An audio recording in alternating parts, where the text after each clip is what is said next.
I think I noticed her hands first. It's a strange thing to notice, maybe. But I was fitting a new oak frame for the library's restored leaded glass window, and she was the conservator working on the other side of it. Her hands moved on the fragile, century-old textile stretched on her table, and my hands moved on the raw, planed wood. Hers were careful, deliberate, a whisper of touch. A single, stray thread of silver embroidery caught the afternoon light as she coaxed it back into place with a tool so fine I couldn't see its tip. My own hands felt clumsy. Young.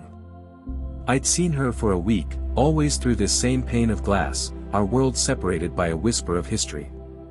She was Elara. I'd heard one of the curators say her name, and it had stuck in my head, a solid, graceful shape. She was in her mid-40s, with hair the color of dark honey that she kept tied back, but a few strands always escaped, catching the light from her angled lamp. She wore linen shirts that softened with the day, and she never seemed to rush. Today, the glass was finally set. I had to go into her space to check the interior seal. When I pushed the door open, the air changed. It was warmer, smelling of beeswax and old paper and the faint, clean scent of her soap. The silence in here was a different kind of quiet, it was a held breath. She didn't look up, entirely focused on her work. "It's Leo, right?" Her voice was lower than I'd imagined. It had a texture to it, like the grain of the wood I was working with. "Yeah," I said, and my own voice sounded too loud. I cleared my throat softly. "Just need to check the fit from this side." I moved closer, my work boots silent on the thick rug. I had to lean over her shoulder to see the line where the new frame met the old wall. My shadow fell across her tapestry. She stilled. "Sorry," I murmured, starting to pull back. "It's all right." She tilted her head just slightly, her gaze still on the fabric. "You can see the join better from here." She shifted on her stool, making a space for me. It wasn't much, but it was an invitation. I stepped into it, the warmth from her body a palpable thing in the cool, still room. I could see the delicate pattern of freckles on the back of her neck, right where her hairline met her skin. My hand brushed against her shoulder as I reached to test the window's stability, the barest contact, the worn cotton of her shirt, the firm curve of her shoulder beneath. A static shock jumped between us. Small, insignificant. But we both flinched. Her head came up then. For the first time, she was really looking at me. Her eyes were a quiet, steady gray, and in them, I saw my own reflection, a little wide-eyed. I saw something else, too, a flicker of surprise that mirrored my own. It wasn't the shock. It was the charge in the air it had revealed. The space between us felt thin, stretched taut.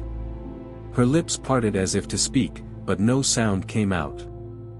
The moment stretched, a silent, humming wire connecting us across the 6 inches of air.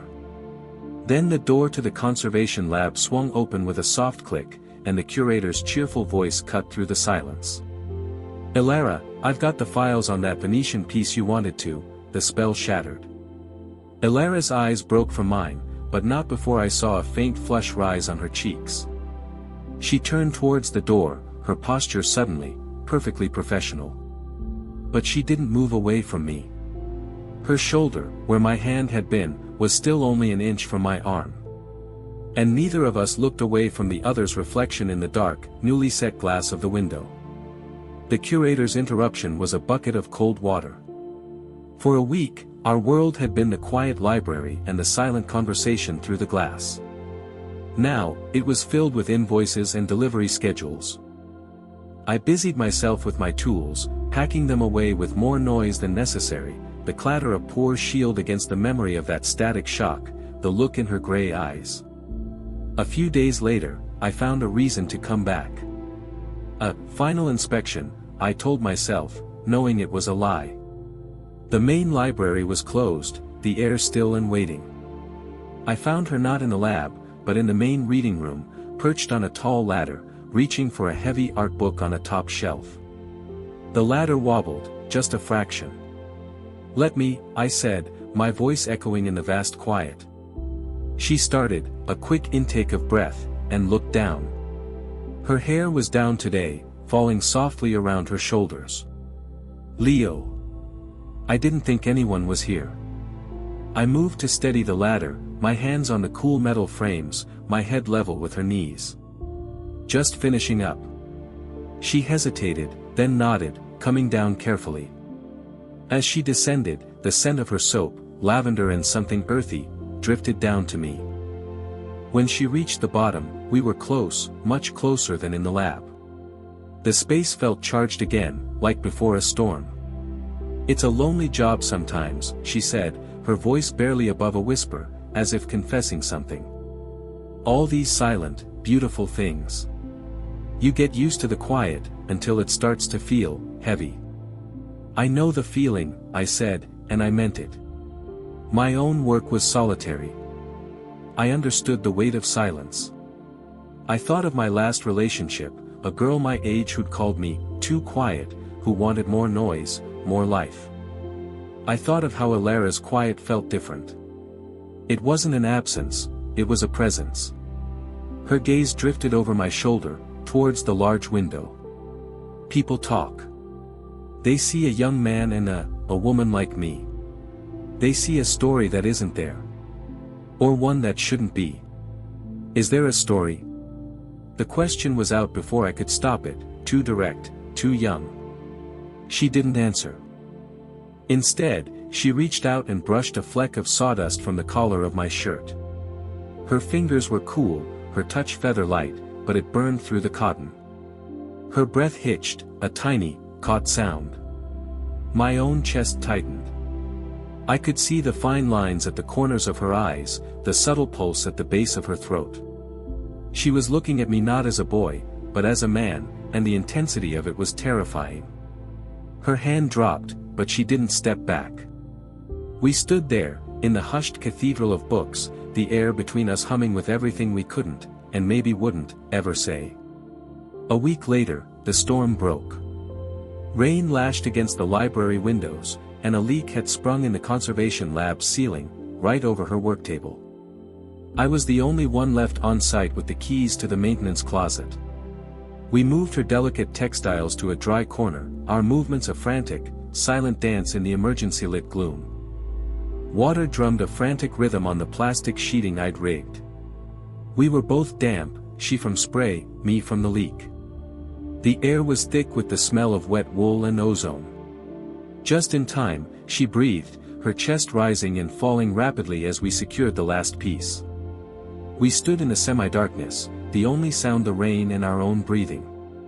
A strand of her honey-dark hair was plastered to her cheek. My hand moved on its own, a reflex, to brush it away.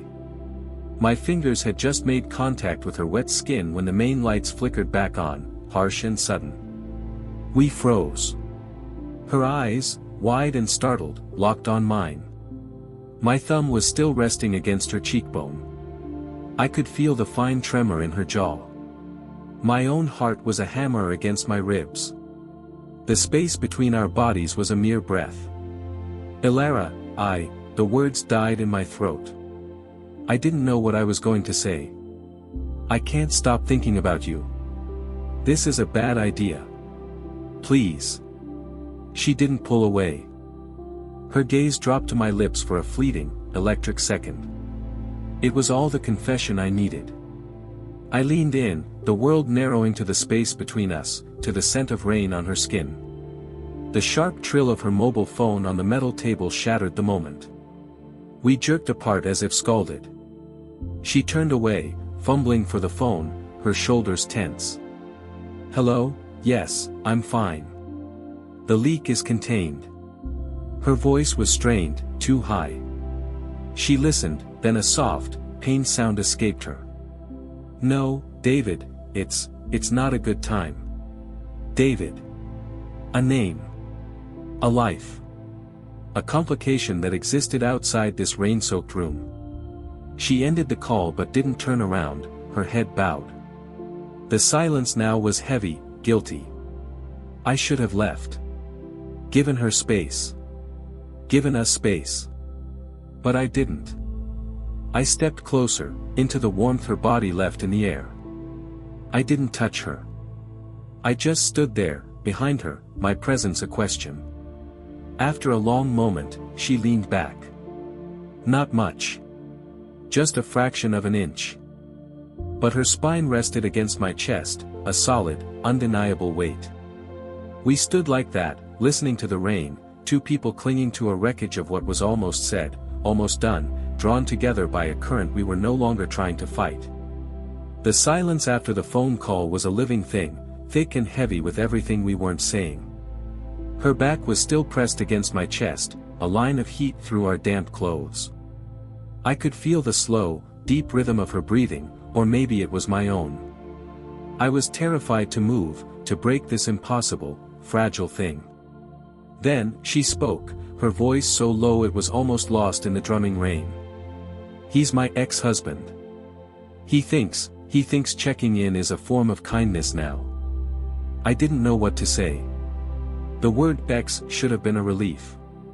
It wasn't. It was just another layer of complication, a ghost in the room with us. She turned slowly within the circle of my arms, her movements hesitant. Her face was tilted up to mine, her gray eyes searching, full of a conflict that mirrored the storm in my own chest. A faint, watery tremor ran through her. "You're shivering," I murmured. "It's not the cold." My resolve, the careful wall I'd built, crumbled. I lifted a hand, my carpenter's fingers feeling impossibly rough as I carefully traced the path of a single raindrop trailing from her temple, down the curve of her cheek, to the corner of her mouth. Her lips parted under my touch, a silent gasp. Her eyes fluttered closed. This was the breaking point. The moment the wire snapped. "Elara," I breathed, my voice rough with a need I could no longer conceal. "I think about the way you look at your work. So focused. So full of care. I think about the sound of your voice in an empty room. I think about it all the time." Her eyes opened. The longing in them was so raw it stole my breath. It was edged with fear, but it was there, undeniable. "Leo," she whispered, a plea and a warning all in one. I cupped her jaw, my thumb stroking the soft skin just below her ear. Her head tilted into my palm, a surrender so slight I might have imagined it. The air crackled. The world outside, the rain, the library, it all faded into a dull roar. There was only her breath mingling with mine, the frantic beat of her pulse beneath my thumb, the scent of rain and lavender pulling me in. I leaned down, my gaze dropping to her lips. She rose onto her toes to meet me, her hands coming up to clutch at the front of my shirt. Our lips were a hair's breadth apart. I could feel the ghost of her kiss before it happened.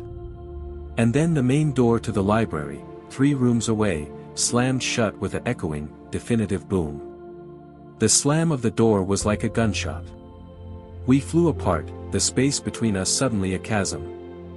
Footsteps echoed, heavy and sure, accompanied by the jingle of keys. The night security guard, making his rounds. "Evening, MS. Vance," his voice boomed from the hallway. "Everything all right in here?" Saw the lights. Elara's back was to me, her shoulders rigid. She smoothed her damp shirt with hands that weren't quite steady. "Everything's fine, Carl. Just a small leak. Leo here helped me secure it." "Right. Good man." Carl's shadow fell across the doorway, but he didn't enter. "Don't stay too late." We stood in frozen silence until his footsteps faded away.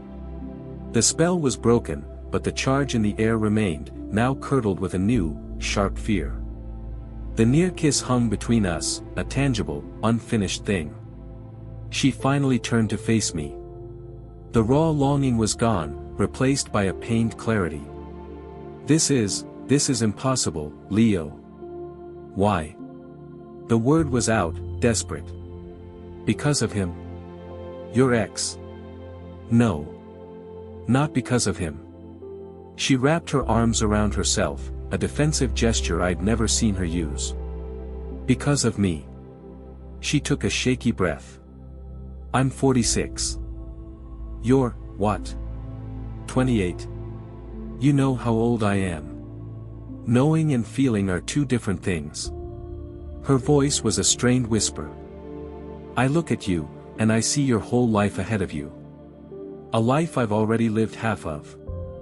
I have a daughter, Leo. She's only 7 years younger than you. The revelation landed like a physical blow. A daughter. It was a part of her life I'd never considered, a reality so separate from the quiet world of the library it felt like she'd spoken it in a different language. The age gap, which had felt like an abstract number, suddenly had a face, a name, a weight that threatened to crush this fragile thing between us. I saw the truth of it in her eyes, not rejection, but a terrible, protective regret. She wasn't pushing me away because she didn't feel it. She was pushing me away because she did. I should have stepped back. I should have agreed. It was the sensible thing. Instead, I crossed the room and stood before her. My own hands were trembling. I didn't touch her. I just let her see the tremor. I don't care, I said, the words low and fierce. I don't care about any of that. I care about the way my chest feels too tight when you're near me. I care about the silence we share that isn't silent at all. Her eyes glistened. A single tear escaped, tracing the same path my thumb had minutes before. She didn't wipe it away. That's what I'm afraid of, she whispered. And then her hand came up, her fingers brushing against mine, a fleeting, electric contact. It wasn't an answer. It was a surrender to the inevitable. The decision was made. We were already falling. The space between us was a battlefield, and her whispered confession, "That's what I'm afraid of," was the white flag. The air was so thick with want and fear I could taste it, metallic on my tongue. The rain had softened to a hushed patter, a private soundtrack to our public ruin. I didn't kiss her. Not yet. Instead, I closed the final inch, my forehead coming to rest against hers. A shudder ran through her, a full-body tremor, and her eyes drifted closed. Our breath mingled, warm and quick. "Tell me to leave," I whispered, my voice rough, my hands hovering at her waist, not touching, not yet. "Say the words, and I'll walk out that door and never look back. I promise you." It was the only choice I could give her. The only one that was fair. Her eyes opened. The gray was stormy, luminous with unshed tears. She searched my face, her gaze tracing the line of my jaw, the set of my mouth, as if memorizing it. This was the precipice. To follow a desire that terrified her, or to step back into the safe, lonely quiet of her life. She didn't speak. Slowly, giving her every chance to pull away, I brought my hands to her hips. My fingers curled into the soft, damp linen of her shirt. I felt her tense for a heartbeat, a final, fleeting resistance. Then, with a broken sigh that was my name and a surrender, she melted into me. Her arms came up around my neck, her fingers tangling in the hair at my nape. She was solid and real in my arms, no longer a reflection in a window. I could feel the frantic beat of her heart against my chest, a wild counter-rhythm to my own. I lowered my head, my lips a breath from hers. "Elara." It was a question. A confirmation. Her answer was to bridge the last, impossible distance. The kiss wasn't gentle. It was raw, a release of weeks of silent tension, a confession of everything we'd been too afraid to name. It tasted of rain and salt and a terrifying, beautiful hope. Her grip on my hair tightened, anchoring herself to me as if I were the only solid thing in a spinning world. My hands splayed across her back, holding her so close there was no space for doubt, for fear, for anything but the truth of this. When we finally broke apart, we were both breathless, foreheads still pressed together. The world rushed back in, the hum of the lights, the steady drip of the rain.